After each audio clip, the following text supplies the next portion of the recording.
parlez-vous le Wolof? Nous sommes Laura, Paul, Nilani et Laurine, 4 étudiants d'Enactus Néo-Marouan. Et nous savons dire agriculture facile en Wolof. Biyomb! Nous sommes là pour vous raconter l'histoire de Biyomb avec notre ami Telly. Telly est un prénom d'origine peul. Il est donné aux enfants sénégalais pour leur souhaiter de survivre. Telly, notre petite graine de soja, va nous accompagner pour vous expliquer notre projet. Avec Telly, découvrons les valeurs cultivées par Biyomb, les acteurs développant le projet sur le terrain et les réalisations de cette année qui font grandir Biyomb. Racontez-moi comment est né Biyomb. Tout commence en 2016, lorsqu'un des membres de l'équipe Enactus Néo-Marouan s'intéresse à des problèmes de sa région natale, Kédougou, au Sénégal.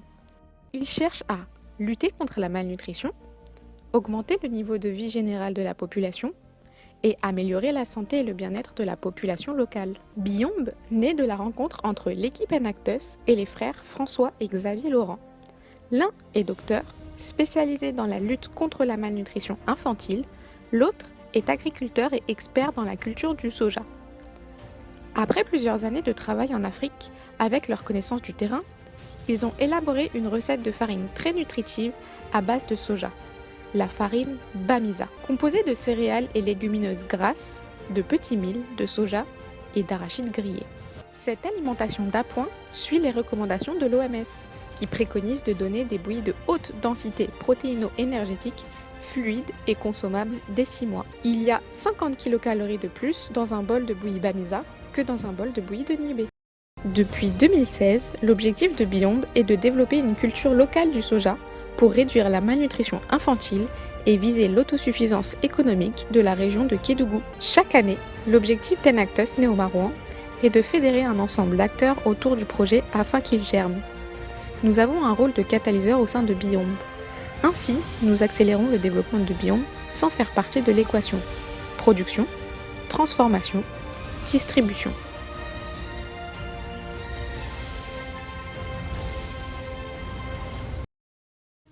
Mais alors, c'est quoi Biyomb et comment ça marche?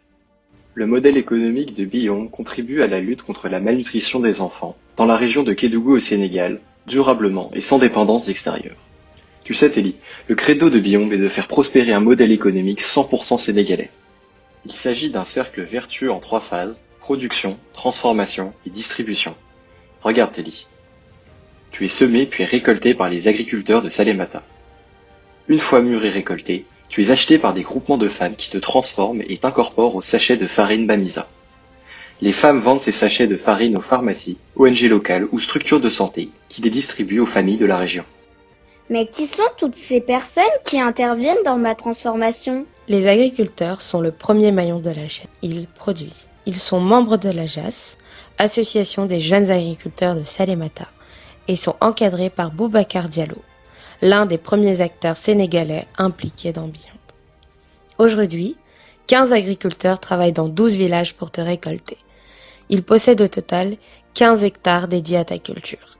C'est la première réussite de Biyomb. Réimplanter l'écosystème du soja au Sénégal. Cette année, 863 kilos de soja ont été récoltés, ce qui a permis de dégager un revenu supplémentaire de 44 460 francs CFA par agriculteur et par an, soit une augmentation de leur revenu de 19%. Toi, Telly, tu es vendu 2 fois plus cher que le niébé qu'ils cultivent déjà. Les femmes sont le deuxième maillon de la chaîne. Elles transforment. Nous travaillons avec une trentaine de femmes réparties entre 2 groupements dans la région de Kédougou, au Sénégal. L'association villageoise d'épargne et de crédit avec, dans la ville de Salémata, et l'unité de production artisanale UPA dans la ville de Tambacounda.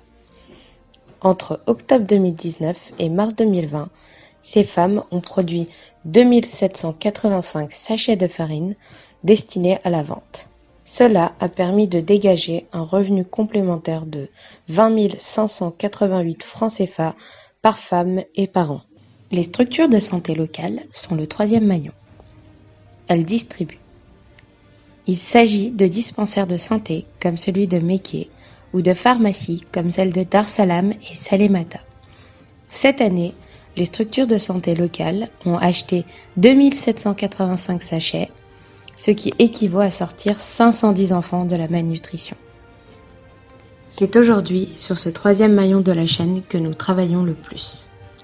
Trouver des structures de santé engagées pour Biyombe sur le long terme est un challenge au vu de leur isolement géographique et économique. Mais comment ces acteurs se connaissent-ils? C'est là que l'équipe Enactus intervient, Telly. En tant que catalyseur du projet, nous sommes l'intermédiaire qui assure la coordination et la communication entre chaque acteur. Alors, expliquez-moi quel est votre rôle. Nous travaillons en coopération avec tous les acteurs de Biyombe afin de leur proposer les meilleurs accompagnements et solutions face aux problèmes qu'ils rencontrent. Regarde Telly, voilà les challenges que nous avons rencontrés cette année. Approfondir les aspects techniques du projet avec les frères Laurent pour améliorer la communication autour de la malnutrition, les bienfaits du soja et la bouillie bamisa. Perfectionner les outils de reporting pour quantifier les impacts et améliorer l'efficacité du projet, en mettant en place de nouvelles fiches de suivi des cultures de soja et en préparant des fiches de procédure détaillant la consommation du soja à destination des agriculteurs de Salémata. Et enfin, le plus important pour nous, renforcer les relations avec nos partenaires. Le changement annuel de l'équipe Enactus Neoma Rouen est complexe pour les parties prenantes sénégalaises. Il faut assurer la continuité du lien pour conserver une confiance mutuelle et un travail efficient. Cette année, nous sommes fiers d'avoir amélioré les échanges et le transfert des informations entre tous les partenaires. Et comment vous faites pour faire grandir le projet? Nous effectuons toute l'année diverses actions de démarchage afin de consolider et d'étendre le projet dans la région. Nous cherchons de nouveaux partenaires pour la distribution des farines, ce qui motivera les agriculteurs dans les villages aux alentours à augmenter la production de soja. Nous avons fait une veille concurrentielle des ONG, des associations sénégalaises locales, pour qu'elles s'engagent dans la chaîne de distribution et prennent en charge l'achat des farines Bamisa. Nous sommes en contact avec la Croix-Rouge sénégalaise, Nutri7, une entreprise française qui œuvre contre la malnutrition, l'ambassade du Sénégal en France, afin qu'elle nous mette en relation avec les autorités locales. Juste en allant voir les gens, vous arrivez à faire grandir Biyombe? Pas seulement Telly, la communication est primordiale. Nous communiquons sur le projet toute l'année à travers divers événements comme la journée du Sénégal, une journée pour donner de la visibilité à Biyombe. Elle nous a rapporté 150 €. Cette année, nous avons aussi relancé les réseaux sociaux de Biyombe pour mener une grosse campagne de communication de 3 mois pour le crowdfunding. Nous avons rédigé avec la journaliste de Neoma un article de presse qui a été envoyé à plus de 71 000 personnes. Ça a été efficace, nous avons atteint 2 959 €, soit plus de 118% de notre objectif. Oh là là, ça fait beaucoup d'argent. Comment vous gérez tout ça? Ça, c'est un autre aspect du projet Telly, la partie financière. En tant que catalyseur, nous apportons un soutien financier temporaire aux acteurs, leur permettant une croissance plus rapide pour qu'ils puissent s'autofinancer à l'avenir. Telly, nous sommes contents de t'annoncer que depuis janvier, les agriculteurs de Salémata n'ont plus besoin de fonds de roulement grâce à une meilleure gestion de leur stock et de leur production. L'autonomie a été atteinte avec succès dans cette première étape du projet. Mais qui s'occupe de l'immersion? C'est toute l'équipe Enactus Neoma Rouen Telly. Avec la pandémie actuelle, notre immersion au Sénégal du mois de mai 2020 a été annulée. Nous prévoyons de la reporter au mois d'octobre si les événements nous le permettent.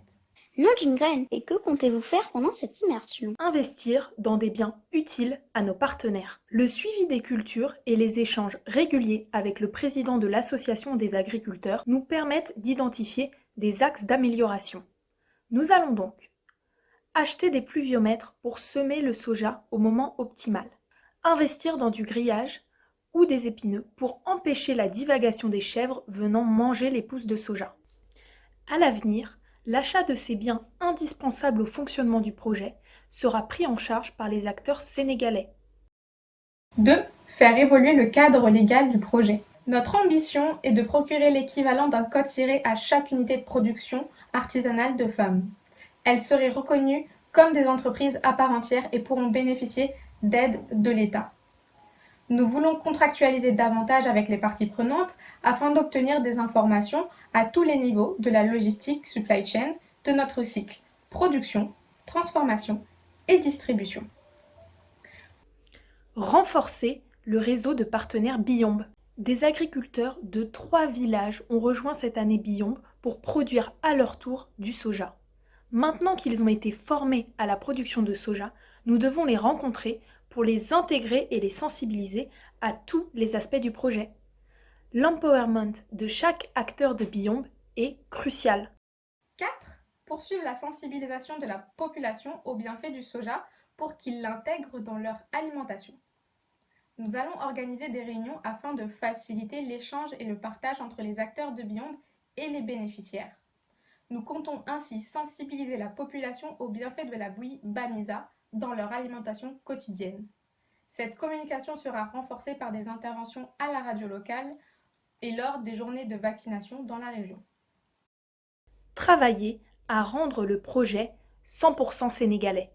D'abord, en approfondissant nos connaissances sur le Sénégal et la manière de travailler dans ce pays multiculturel. Cette connaissance est nécessaire pour mieux fédérer les acteurs. Ils sont et seront toujours les plus à même de mener ce projet de manière locale et durable. Biombe doit atteindre une structure suffisamment solide pour rendre le projet autonome et 100% sénégalais.